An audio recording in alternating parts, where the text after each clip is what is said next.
শুভেন্দুর নেতৃত্বে শপথ নিলেন পশ্চিমবঙ্গের প্রথম বিজেপি সরকার। যশোরের প্রতিবন্ধী ওয়াকিমুলের বানানো স্মার্ট কারে চড়লেন প্রধানমন্ত্রী। গাজীপুরে একই পরিবারের 5 জনকে হত্যা।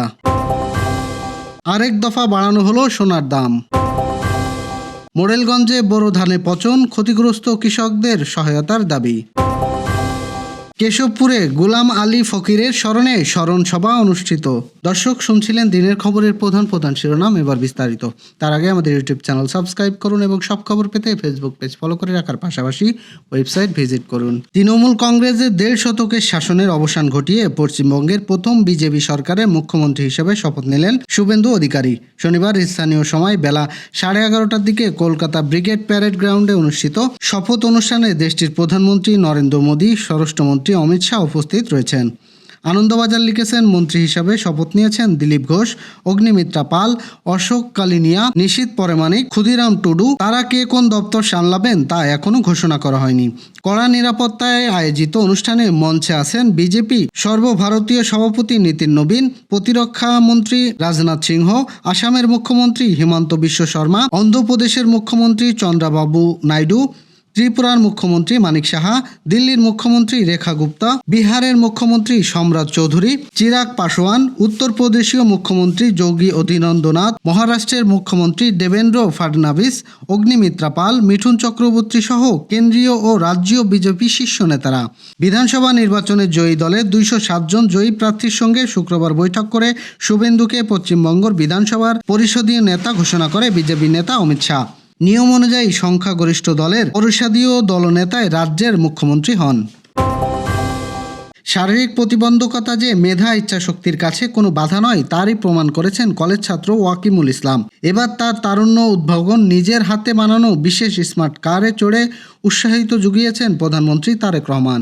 শনিবার রাজধানীর তেজগাঁয়ে প্রধানমন্ত্রীর কার্যালয়ে অভাবনীয় দৃশ্য দেখা যায়। এদিন প্রধানমন্ত্রী ওয়াকিমুলকে বানানো গাড়িসহ কার্যালয়ে ডেকে পাঠান প্রধানমন্ত্রীর কার্যালয় থেকে প্রকাশিত একটি ভিডিওতে দেখা যায় ওই বিশেষ গাড়িটি চালকের আসনে বসে আছে ওয়াকিমুল নিজে, আর তার পাশে যাত্রীর আসনে বসে আছেন প্রধানমন্ত্রী তারেক রহমান। গাড়িতে বসে হাসি মুখে ওয়াকিমুলের সঙ্গে কথা বলছেন তিনি। সাক্ষাৎকারে প্রধানমন্ত্রীর গাড়িটি বানানোর প্রক্রিয়া সম্পর্কে তরুণের কাছে বিস্তারিত জানতে চান। গাড়িটি আরও উন্নত করার সম্ভাবনা, কাজে বিদ্যমান প্রতিবন্ধকতা, যেসব সম্ভাবনার সমাধান নিয়ে তরুণ উদ্ভাবকের সঙ্গে দীর্ঘ আলোচনা করেন তিনি। প্রধানমন্ত্রী বিভিন্ন প্রশ্নের জবাবে ওয়াকিমুল জানান, উদ্ভাবিত গাড়িটি বানানোর সময় পুরোপুরি সম্পূর্ণ হয়নি, এখনো পর্যন্ত মাত্র 50% কাজ সম্পন্ন হয়েছে। ছেলের এমন সাফল্যের দিনে প্রধানমন্ত্রী কার্যালয়ে উপস্থিত ছিলেন ওয়াকিমুলের বাবাও।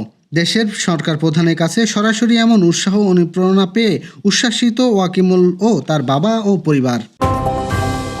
গাজীপুরের কাপাসিয়া নিজ বাড়িতে এক পরিবারের 5 জনকে গলা কেটে হত্যা করা হয়েছে। কাপাসিয়া কালীগঞ্জ সার্কেলের অতিরিক্ত পুলিশ সুপার আসাদুজ্জামান জানান, শনিবার ভোরে উপজেলার রাউখোনা গ্রামে এ ঘটনা ঘটে। নিহতরা হলেন ওই বাড়ির ফুরকান মিয়ার স্ত্রী শারমিন, শ্যালক রসুল, 3 মেয়ে মিম, হাবিবা ও ফারিয়া। এই ঘটনার পর থেকে ফুরকান পলাতক রয়েছে।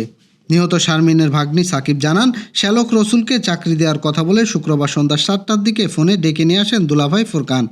পরে রাতে খাওয়া দাওয়া শেষে ঘুমিয়ে পড়েন স্ত্রী শালক ও 3 মেয়েকে গলা কেটে হত্যা করেন। ফুরকান ঘটনার পর থেকেই পলাতক আছেন। সাকিব আরও জানান, অভিযুক্ত গৃহকর্তা ফুরকান প্রাইভেট কার চালক। তিনি স্ত্রী সন্তানদের নিয়ে রাউখোনা গ্রামের সিঙ্গাপুর প্রবাসী মনির হোসেনের বাড়িতে ভাড়া থাকতেন।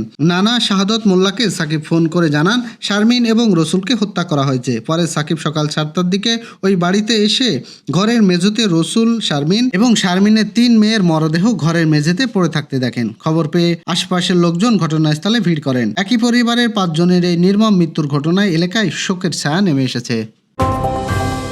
দেশের বাজারে আরেক দফা বাড়ানো হয়েছে স্বর্ণের দাম। ভরিতে 2,216 টাকা বাড়িয়ে 22 ক্যারেটের 1 ভরি স্বর্ণের দাম নির্ধারণ করা হয়েছে 2,44,711 টাকা।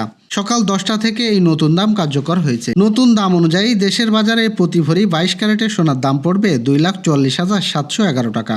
এছাড়া 21 ক্যারেটের প্রতি ভরি 2,33,572 টাকা। এছাড়াও 18 ক্যারেটের প্রতি ভরি 2,213 টাকা এবং সনাতন পদ্ধতির প্রতি ভরি সোনার দাম 1,63,063 টাকা নির্ধারণ করা হয়েছে। এর আগে বাজারে সোনার দাম সমন্বয় করেছিল বাংলাদেশ জুয়েলারি অ্যাসোসিয়েশন। সে সময় ভরিতে 2,158 টাকা বাড়িয়ে 22 ক্যারেটের 1 ভরি সোনার সোনার দাম 2,42,495 টাকা নির্ধারণ করেছিল সংগঠনটি। তবে একই দিনের ব্যবধানে বৃহস্পতিবার আবারও বাড়ানোর সিদ্ধান্ত নেয় বাজুস। মূলত আন্তর্জাতিক বাজারে সোনার দাম বৃদ্ধি ও স্থানীয় বাজারে তেবাবি সোনার দাম বাড়ার কারণে এই সিদ্ধান্ত নেওয়া হয়েছে বলে জানান তারা। বাগেরহাটের মোরেলগঞ্জ উপজেলায় হোগলাপাশা বনগ্রাম ইউনিয়নের 10টি গ্রামের প্রায় 150 বিঘা বোরো ধান টানা ভারী বর্ষণ ও জলাবদ্ধতায় পচে গজিয়ে নষ্ট হয়ে গেছে। এতে শত শত বর্গা চাষি চরম ক্ষতির মুখে পড়েছেন। কৃষকরা জানান, বিঘা প্রতি প্রায় 40,000 টাকা খরচ করে অধিকাংশ ফসল ঘরে তুলতে পারছেন না। ভেজা ধানের বাজার মূল্য না থাকায় শ্রমিক সংকটে আরও বিপাকে পড়েছেন। পাওনাদারদের টাকা পরিশোধ, পরিবারের খরচ নিয়ে দুশ্চিন্তায় রয়েছেন তারা। ক্ষতিগ্রস্ত কৃষক বিজয় কৃষ্ণ মিস্ত্রি, বাবুল কৃষ্ণ মাঝি, রতন কুমার দাস, রুস্তম আলী শেখ সহ অনেকেই সরকারি সহায়তার দাবি করেছেন। হোগলাপাশা ইউনিয়নের সহকারী কৃষি কর্মকর্তা লায়েক হাওলাদার বলেন, প্রাথমিকভাবে ক্ষতিগ্রস্ত জমির তালিকা করা হয়েছে, জরিপ চলছে। উপজেলা কৃষি কর্মকর্তা সাইফুল ইসলাম জানান, ক্ষতিগ্রস্ত কৃষকদের পূর্ণাঙ্গ তালিকা প্রস্তুতির নির্দেশ দেওয়া হয়েছে।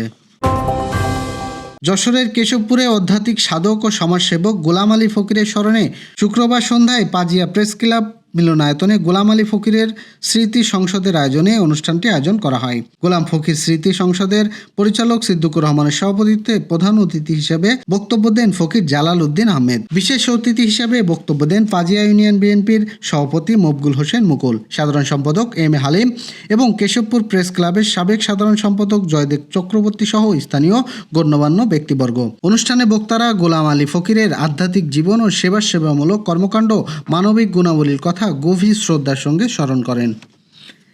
দর্শক, এই ছিল দুপুরের আয়োজন। সন্ধ্যার খবর দেখার আমন্ত্রণ রইল। এতক্ষণ সাথে থাকার জন্য ধন্যবাদ।